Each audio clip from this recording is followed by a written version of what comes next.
छत्तीसगढ़ में विधानसभा चुनाव संपन्न हो चुका है, सरकार भी बदल चुकी है। छत्तीसगढ़ में पहले कांग्रेस की सरकार थी, अब बीजेपी की सरकार आ गई है। लेकिन जो कांग्रेस की सरकार के समय जो समस्या थी, वो बीजेपी की सरकार के समय वो समस्या बरकरार है। आपको बता दें, डीएड और बीएड का मसला काफ़ी पुराना है, जिसको लेकर लगातार डीएड के विद्यार्थी और बीएड के विद्यार्थी अपने में लगे हुए हैं। अपना लगातार सरकार से अपनी समस्याओं को रख रहे हैं कि जो जो वाजिब है उसको, उनकी समस्या का निराकरण करके जो है उनको सामने लाया जाए और इनकी नियुक्ति की जाए। आपको बता दें, इनका जो मामला है काफ़ी समय से चल रहा है। इस कांग्रेस के कांग्रेस पूर्व सरकार थी, उनसे भी अपनी मांगों को लेकर यहाँ पहुँचे हुए थे, लेकिन इनका निराकरण नहीं किया गया। जिसके बाद आज एक बार ये फिर पहुँचे हुए हैं उच्च शिक्षा मंत्री बृजमोहन अग्रवाल के बंगले। ये यहाँ अपना ज्ञापन सौंपने आए हैं और अपनी समस्याओं को रखने आए हैं। इनसे कुछ बातचीत करते हैं और मामले को फिर से समझते हैं। भैया, आप लोग का क्या मामला था, एक बार फिर से बताएं। मैं तो सबसे पहले आपको बहुत बहुत धन्यवाद देना चाहूँगा मैडम कि जिस प्रकार से हम लोग पहले भी तो सरकार को चाहे विभाग को जो अवगत कराने आए थे, उस टाइम में भी आपने हमारा आकर के बात को रखे थे। हम बहुत बहुत धन्यवाद देना चाहेंगे आपको और इस एडिटर जी न्यूज़ को। तो मैडम, आपको पहले से ये पता है कि हम लोग पहले भी जब कांग्रेस की सरकार थी उस टाइम भी आकर के शिक्षा मंत्री के साथ मिल करके विभाग में जाकर के सारे बातों को हम लोग अवगत कराए थे कि सर, इस केस में जो है प्राथमिक शिक्षक में जो भर्ती निकली थी उसमें 12,000 में 6,000 जो है मिडिल के लिए, 6वीं 8वीं के लिए, और 6,000 जो है पहली से 5वीं के लिए था। तो मिडिल वाले कोई दिक्कत नहीं था, लेकिन प्राथमिक में था डीएड और बीएड को लेकर के प्रॉब्लम चल रहा था। तो इसी को लेकर के सुप्रीम कोर्ट से भी आदेश आया था, हाई कोर्ट से भी आदेश आया था। तो उसको लेकर के जो सरकार जो है प्राथमिक में डीएड और बीएड दोनों को शामिल करवा करके काउंसलिंग करवा रहे थे। तो हम इसी के लेकर के, इस विषय को लेकर के हम विभाग में आए थे और शिक्षा मंत्री को भी बताए थे कि सर, इसमें केस ऑलरेडी पेंडिंग है। तो इसमें जो है यदि आप ज्वाइनिंग करवाते हो तो केवल डिप्लोमा वाले को करवाइए, साथ में बीएड वालों को कंप्लीट ज्वाइनिंग मत करवाइए कि उसमें दिक्कत है। तो हम सारे चीज़ किए थे, लेकिन सरकार जो है अपने हिसाब से, पूर्ववर्ती जो सरकार कांग्रेस की सरकार रही है, अपने हिसाब से प्राथमिक शिक्षक में डीएड और बीएड दोनों को ज्वाइनिंग दिए थे। जो आज ये भी सिद्ध हो गया कि हम उस टाइम भी विरोध किए थे और ये सिद्ध होगा कि 11 जनवरी में जो क्लैरिफिकेशन को लेकर के जो केस आया था, उसका जजमेंट आया था, ये कि 28 जून 2018 के बाद ऑनगोइंग भर्ती या जिसमें नियुक्ति हो चुके हैं उसमें किसी भी तरीक़ा से ज्वाइनिंग नहीं दिया जाएगा।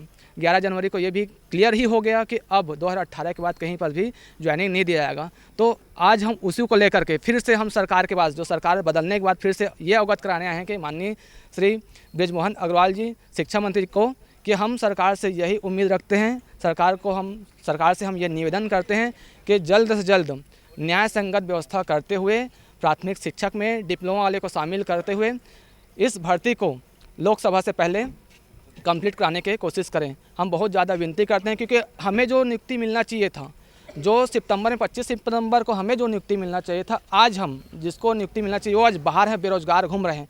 हम बहुत परेशान हैं इसको लेकर के। तो हम जल्द से जल्द उम्मीद करेंगे शिक्षा मंत्री जी कि इस पर कुछ कदम उठाएं और हमको जो बेरोजगार है उसको रोजगार दे, हम यही चाहते हैं।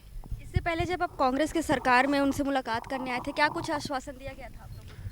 आश्वासन बस देते थे, लेकिन कई बार अपन गए, उनको यहाँ तक भी बोला गया कि जब तक हाई कोर्ट का डिसीजन नहीं आ जाता तब तक आप कुछ भी निर्णय मत लीजिए, दोनों को नियुक्ति मत दीजिए, ना बीएड को नियुक्ति दीजिए ना डीएड को नियुक्ति दीजिए। फिर भी उनके द्वारा ये माना नहीं गया और चुनावी जैसा साल था तो अपने चुनावी लाभ के लिए उन लोगों ने 25 सितंबर को उन लोग को नियुक्ति दे दिया गया। और अभी भी उन लोग बीएड वाले अभी भी काउंसलिंग के लिए डेली डीपीआई जाते रहते हैं, हम लोग भी जाते हैं, लेकिन हमारे मांग को कोई सुना नहीं गया। तो हम यही अनदेखा किया जा रहा था 5-6 महीने से। और अभी भी हम यही चाहते हैं कि जल्द से जल्द 18-19 जनवरी को जैसे ही हियरिंग और हाई कोर्ट का डिसीजन आता है तो तुरंत लोकसभा चुनाव से पहले हम लोग को नियुक्ति दे। लोकसभा का चुनाव आने वाला है, आचार संहिता भी लग जाएगी, तो आपको क्या लगता है उससे पहले आप लोग की मांगें सुनी जाएगी? जी, हम लोग चाहते हैं कि हमारी मांग जो है जल्दी से जल्दी सुन ली जाए, क्योंकि हम लोग सितंबर से बहुत परेशान हैं और बार बार विभाग का हम लोग चक्कर काट रहे हैं। तो चाहते हैं कि जो नई शिक्षा मंत्री बने हैं बृजमोहन अग्रवाल जी, उससे हम प्रार्थना करना चाहते हैं कि जल्द से जल्द हमारी मांग को सुन ली जाए। बस यही। कांग्रेस की सरकार में आप लोगों ने किन किन मंत्रियों से मुलाकात की? कांग्रेस की सरकार थी उस समय, हम लोग शिक्षा मंत्री थे माननीय रविंद्र चौबे जी, उनसे मुलाकात किया था। और क्या कुछ उसने बोला था कि आश्वासन बस ही दिया था कि हम इस मामले में पूरी जानकारी लेते हैं करके, लेकिन उस पर कोई कार्रवाई नहीं किया गया। जिस तरीके से एसआई भर्ती में जो अभ्यर्थी थे वो 2 गुट में बढ़ चुके हैं, उसी तरीके से आप लोग भी 2 गुट में बढ़ चुके हैं। ये जो आप लोग का मामला है हो चुका है डीएड वर्सेस बीएड, क्या कहेंगे? मैम ये क्योंकि ना एजुकेशन की क्वालिटी के ऊपर है। जो हम लोगों ने शिक्षा लिया है वो पहली से 5वीं के लिए डिज़ाइन किया जाता है, और जो बीएड होता है वो हाई लेवल के स्कूल के लिए डिज़ाइन किया जाता है। तो यहाँ पे आर्टिकल 21 के अनुसार जो बच्चों की शिक्षा हमने लिया है ना, तो वो पीआरटी के लिए हम लोग ही पात्र हैं। हर राज्य की सरकार ये चीज़ मान चुकी है और सुप्रीम कोर्ट के आदेश का पालन कर रही है। तो हम लोगों ने भी पिछले सरकार को यही कहा था कि जो हाई कोर्ट का हमारे में केस चल रहा है उसका डिसीजन आने के बाद आप नियुक्ति दें, ताकि उसके हमारी ज़िंदगी के साथ खिलवाड़ ना करें। क्योंकि हर कोई विद्यार्थी है, डीएड वाले भी हैं, कितने सालों से हम लोग मतलब पेपर की तैयारी करते हैं। हम लोग चयनित होने के बावजूद भी आज मतलब 8-9 महीने से ऐसे घूम रहे हैं। मतलब हमारे भावनाओं के साथ बहुत खिलवाड़ किया जा रहा है, और हम योग्य होते हुए भी हम दर दर भटक रहे हैं। कभी इस मंत्री के पास तो कभी सरकार के साथ गुहार लगाते हैं। पर पिछली सरकार ने तो हमारे साथ बहुत ज़्यादा अन्याय किया था, हमारी बातों को सुना ही नहीं था, और बिना जो अयोग्य हैं उनको पीआरटी में प्रवेश देकर हमारे मतलब पूरे भावनाओं के साथ खेला था और हमें अयोग्य कर दिया था। तो हम सिर्फ मंत्री जी से ये आग्रह करना चाहते हैं कि हमें जो हमारा हक है वो हमें दिला दीजिए, और जो पीआरटी लेवल से जो हर राज्य मान रही है उसे छत्तीसगढ़ में भी लागू कीजिए, और पहली से 5वीं में हमें शिक्षक बनने का अवसर दे दीजिए। सारे राज्यों से बीएड वालों को बाहर कर दिया गया है, ओनली छत्तीसगढ़ में ही ऐसा हो रहा है। तो हम सरकार से निवेदन करते हैं कि यहाँ भी बीएड वालों को हटा के हमें जल्दी से जल्दी ज्वाइनिंग दिया जाए, ताकि बच्चों को गुणवत्तापूर्ण शिक्षा मिल सके। उन लोग का भी अधिकार का हनन हो रहा है, क्योंकि उन लोग को क्वालिटी एजुकेशन नहीं मिल रहा है, जबकि स्पेशल ट्रेनिंग हमको दिया जाता है पहली से 5वीं को पढ़ाने के लिए। तो यही चाहती हूँ मैं कि ये सरकार से निवेदन कर रही हूँ कि हमें जल्दी से डीएड वालों को ज्वाइनिंग दिया जाए। बस ये। आप लोगों का एग्ज़ाम सब क्लियर हो चुका है? जी क्लियर हो चुका था। काउंसलिंग भी हो चुकी है, लेकिन होने के बाद भी आप लोग को नियुक्ति नहीं? पहले जब हाई कोर्ट में डिसीजन आया था तो बीएड को अयोग्य ठहराने के बाद केवल डीएड वालों के साथ ही मतलब डीपीआई वाले जाने चाहते थे। लेकिन बाद में बीएड वालों को कुछ केस को छुपा के सुप्रीम कोर्ट गया, तो वहाँ से उनको अंतरिम राहत मिलने के बाद शामिल कर दिया गया, और काउंसलिंग में शामिल करने के बाद उन लोग को नियुक्ति भी दे दी गई।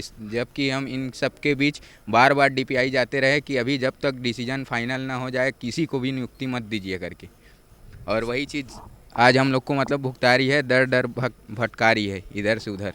सरकार से हमारी यही उम्मीद है, क्योंकि सरकार जिस प्रकार से पारदर्शिता को लेकर के चुनाव लड़ी है कि हम किसी भी को हम ना ही करप्शन की बात करते हैं, किसी प्रकार का ना धोखेधड़ी की बात करते हैं, एकदम पारदर्शिता के जरिए ही भर्ती करेंगे करके बोलते हुए आए हैं। तो हम यही उम्मीद लगाते हैं कि सरकार जो है, जो सही व्यक्ति हैं, योग्य उम्मीदवार है, उस भर्ती में पारदर्शिता लाते हुए जल्द से जल्द बेरोजगार युवा को, योग्य युवा को ज्वाइनिंग देने की कृपा करेंगे। क्योंकि सरकार जो है शुरू से लेकर के बेरोजगार से लेकर के शिक्षा से लेकर के चाहे अनेक आयोग को लेकर के चाहे विभाग में लेकर के जो युवा है उसके लिए हमेशा बात करते हुए आया है। चाहे केंद्र में सरकार ही को लिया जाए, हमेशा युवा के प्रति बात करता है। तो हम आज युवा जो है अपने मांग को लेकर के यहीं आए हैं। हमारा एक निवेदन है, विनम्र निवेदन है माननीय शिक्षा मंत्री जी से कि जो भर्ती चल रहा है उसको जल्द से जल्द कंप्लीट किया जाए। कितना संख्या है भैया आप लोग का पूरे डीएड वाले? यदि हम लोग डीएड वाले की यदि बात किए छत्तीसगढ़ में एकदम तो 1.5 से लेकर के 2 लाख स्टूडेंट अपने डीएड वाले हैं।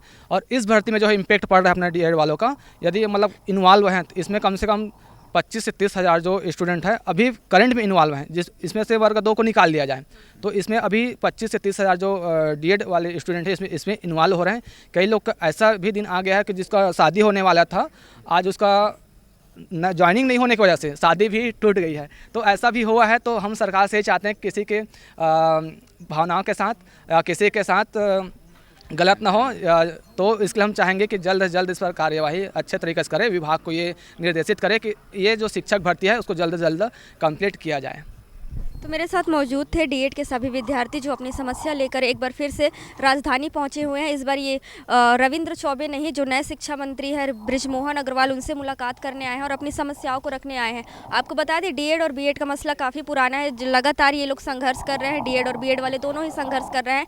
अब देखना होगा कि सरकार किसके पक्ष में फैसला सुनाती है। तब तक के लिए बने रहें एडिटर जी न्यूज़ के साथ। मैं शारदा काछी, कैमरा पर्सन अजहर के साथ।